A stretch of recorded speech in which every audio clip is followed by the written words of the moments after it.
The next time, Bleeding Heart Liberals, the next time, the Azadi League, and the next time, apologists for terror and pelters blame the army, accuse the army of human rights violations. Remind them of these pictures that you're seeing on your screen tonight. Here you see the very agents whose interests they uphold, humiliating, insulting, taunting our braves on the streets of Kashmir. This happens almost on a daily basis. It so happens that we have been able to access footage of this, and this footage, disturbing as it is, raises some questions, because thankless citizens obviously don't appreciate it. The most basic question I am going to ask are of those who have built their careers vilifying the army. Will they still deny the army? Will they still deny the army the right to secure itself? Fundamental question going out tonight. And we pose those questions tonight to Dr. John Dayal, human rights activist, Major General G.D. Bakshi, defense analyst, Shudat Bukhari, editor of Rising Kashmir, and in just a few moments, Irfan Hafiz Loan, lawyer and activist. I want to first begin with you, Dr. John Dayal. And I want to begin by quoting you. You were one of the 58 signatories towards the launch of a platform, the All India People's Forum, on 11th October 2014. Yes, and in a statement during the launch of this platform, this is what you said. Draconian laws like AFSPA or the UAPA continued an intensified militaristic offensive against the country's own people. The systematic impunity for perpetrators of custodial violence and the muzzling of voices of dissent are all symptoms of a growing authoritarianism. What would you call, sir, and I'll point out those visuals once again, what is this a symbol of? What is this a symptom of, sir? If not an engineered attempt to target our military, to undermine its morale, and to humiliate and denigrate those who keep this country safe, and individuals like you safe, so you can sit on television channels and express your views, sir, which are quite frankly against the national character. What would you say, sir? Tell me. Sir, I will begin by saying that I built my career covering wars, national, international, covering criminal violence, for and against the state, covering politics, covering the antics of politicians. That's where I built my career. Coming to your sentence about the People's Forum, I own and acknowledge every word of that statement. I think the AFSPA is the biggest insult to the brave soldiers of the Indian Army. Why do you want to weaken our braves, sir? Because I'm asking you, why do you want to weaken our braves so that they have no right to self-defense? So when they are taunted and humiliated for doing their job, which is to keep us safe, sir, I think that they have no cover. Why? No judicial cover. Why? To the bravery and the courage of our soldiers. So then, that act is an insult to Indian soldiers. So then, sir, why are you trying to weaken them? Indian soldiers must be at the borders.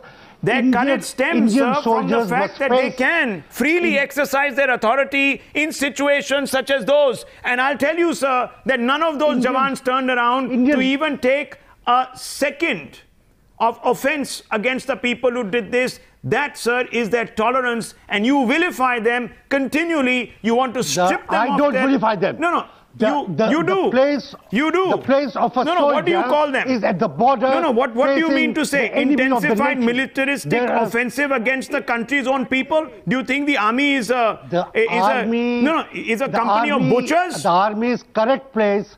The army's correct place is at the borders, at the frontiers. That's where they are. Don't forget, that's where they are. That's where they are, sir. Yeah, they don't patrol. So they must face China. They must face Pakistan. Sir. They must face Bangladesh. Sir. They must face Sri Lanka. Sir. They must not face the Right, Indian so the next time people are police, drowning in the Jammu and CRPF, Kashmir, don't expect the army to come and help them. Is that what you're saying? How selective of you, sir? How selective of you today? How selective? Army is there to go and rush into swirling, cold, freezing waters to rescue people, the same people who will stone them, pelt them, taunt them, strike them. But they are not there to police a state against the agents of Pakistan. That is called courage. Right. Helping the people who don't like you is called courage. You know, that is not an obligation. What courage? They do it for the nation. Sir, I like them. You know what courage is? Courage is when you stand up, you go against the grain and you say, I was wrong. Civilians. When you go against your own prejudices and say, I was wrong, that's courage. That's courage. Have the courage of conviction, sir. Here is the proof. And you're still hanging by your beliefs. I want to bring in General Bakshi on this point. But General I am speaking. You bring in General Bakshi. General Bakshi. Yes, Rahul. Hello. Go ahead, sir. Go ahead, sir. You've heard the discourse. You've heard John Rahul, Dayal. I have heard Mr. John Dayal, and he has again reiterated, I'm glad he has, that the army should be at the borders.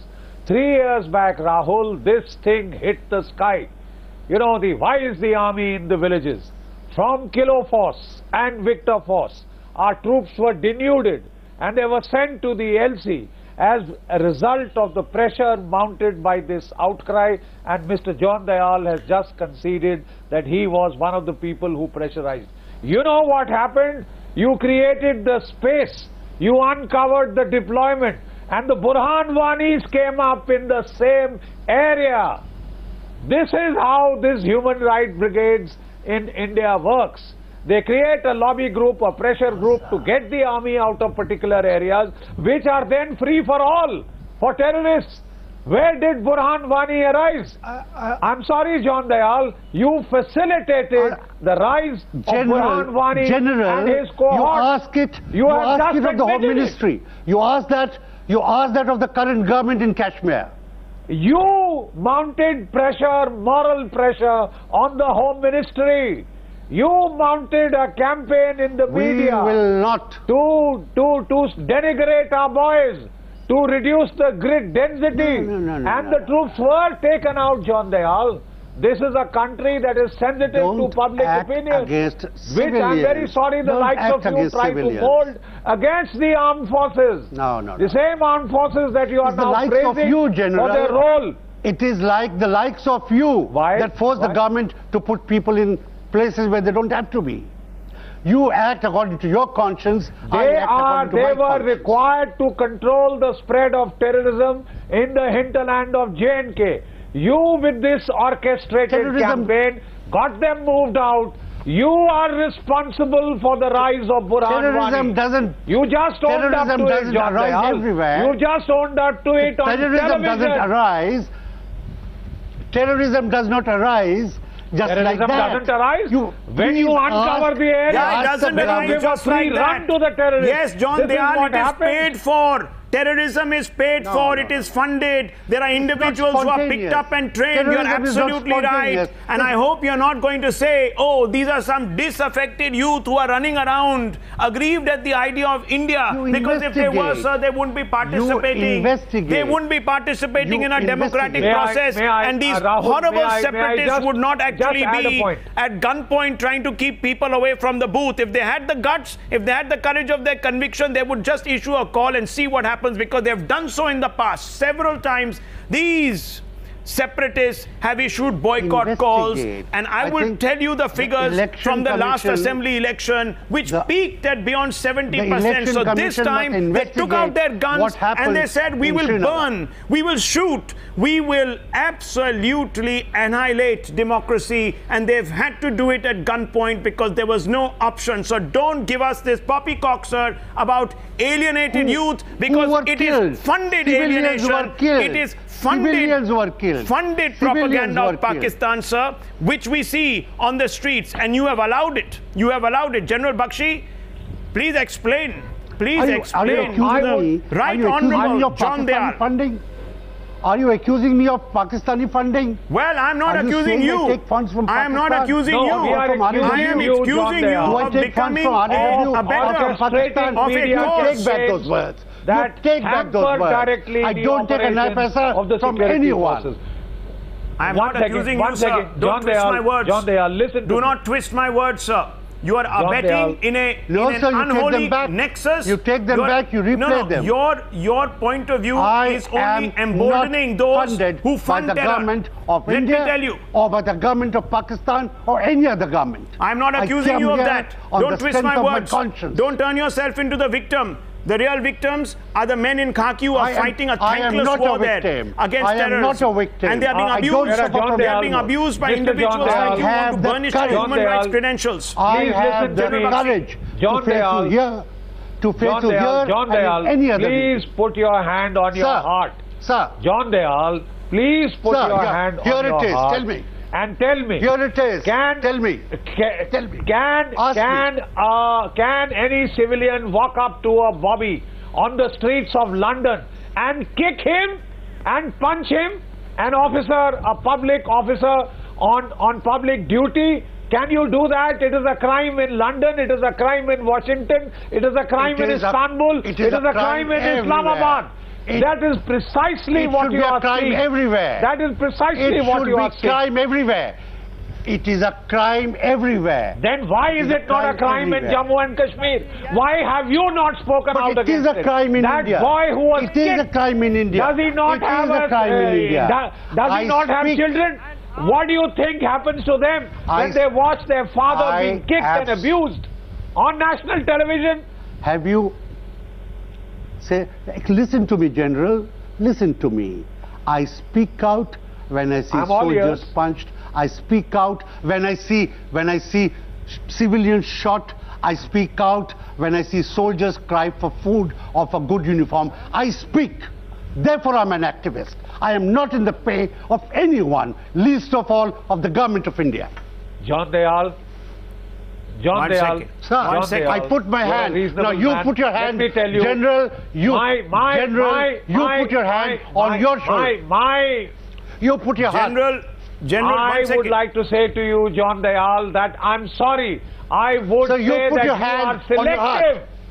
Extremely selective. Extremely. I put my hand on a heart and say, John Dayal, you are extremely selective. You are very selective. One second, General B.S. Jaswal at injustice. General B.S. Jaswal, who has been watching this show, wants to come in here also. He's been watching this show. He's feeling like speaking out, and I respect the voice of General Jaswal. General Jaswal, go ahead, sir. You want to make a point. You've been watching Thank this you so much. Firstly, what Mr. John is saying, he doesn't even know the role of army.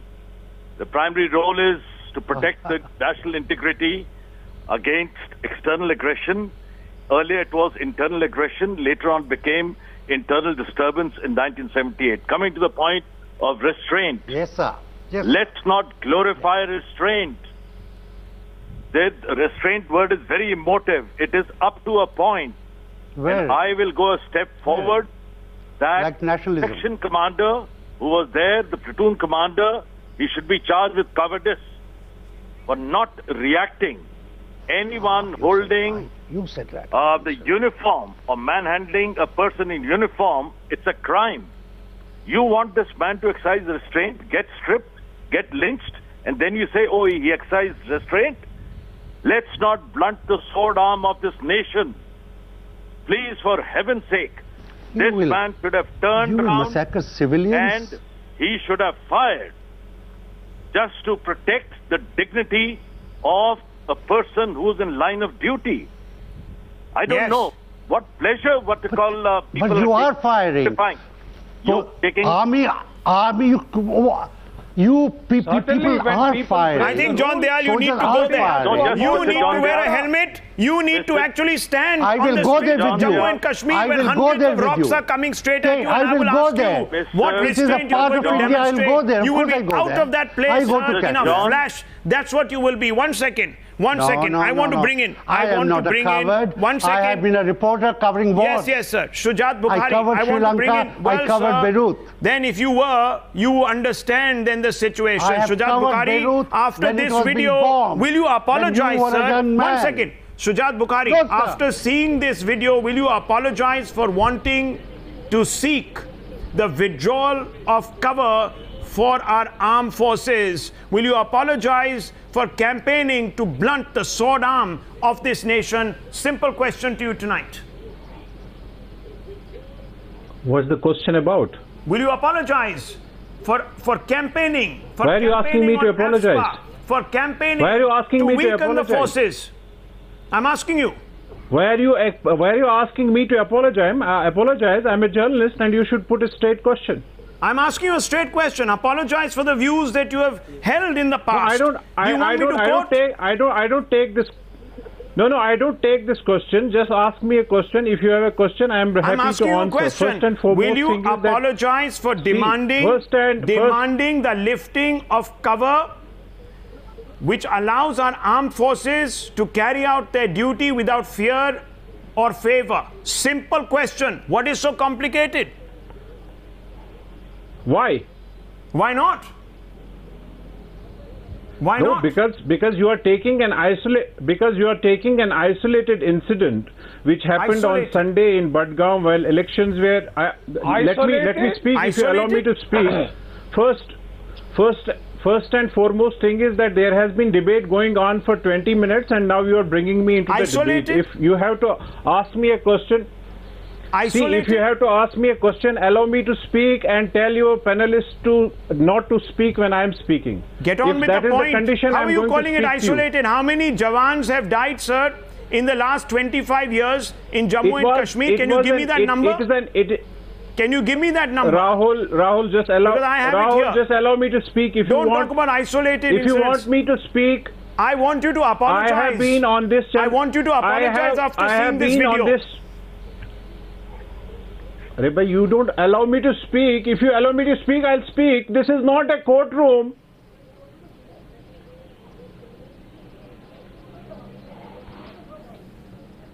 Boliye, Bukhari I have come on your channel for the first time, and I hope it is not for the last time. Boliye. Allow me to speak. If you allow me to speak, then Boliye, I'll speak. Sahab, we have allowed you to speak. You're the only person who's giving us a summary. I am saying that this is an incident which you are taking in isolation because you have to have a proper political context to the situation. On that day, 8 civilians were also killed in Kashmir.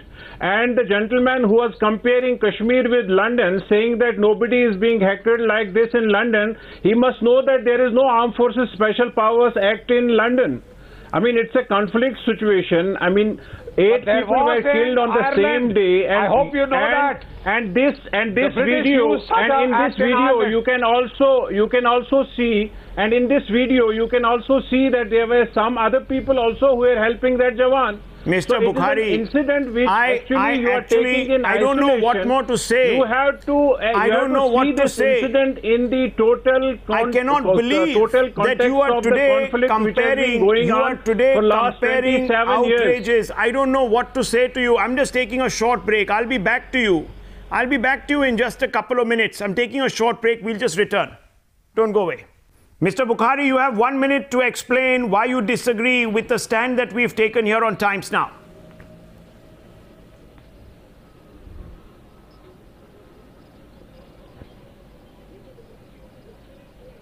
Can you hear me? Mr. Bukhari, you have 1 minute to explain why you disagree with the stand on Times Now. If you can hear me, go ahead, sir. You have 1 minute of uninterrupted time. See, I'm telling you that the incident, the video you are showing is a video which you are taking in isolation. It cannot be taken into isolation because on that day there was large-scale violence. 8 civilians were killed by the police and paramilitary forces. So the talking about the restraint and all that, if the forces have observed restraint on that day, then who killed 8 civilians? And this has to be seen in the larger political context of the Kashmir problem, which has been going on essentially for the last 27 years. You cannot talk about this in isolation. And these are the professional hazards. On Sunday, our team of reporters were also that came under stone pelting on that day. But I am saying that if you look at that video, in that video there are also people who helped that CRPF Jawan after he was being heckled by some people on that day. The question is that there is a problem which has to be addressed in that political context only. You cannot say that somebody has been heckled, so everything in Kashmir, people wanted to come out and vote and all that. It's all about context, says context Mr. Bukhari. Well, there are always two narratives. Context is the political. There are always two narratives, and one narrative is becoming extremely and exceedingly clear, and that is the narrative of orchestrated violence in Jammu and Kashmir. I think we first have to address that before we can address any other issue. We leave it at that, sir. I've really run out of time. My apologies for coming to you late. I apologize for that. We leave it at that.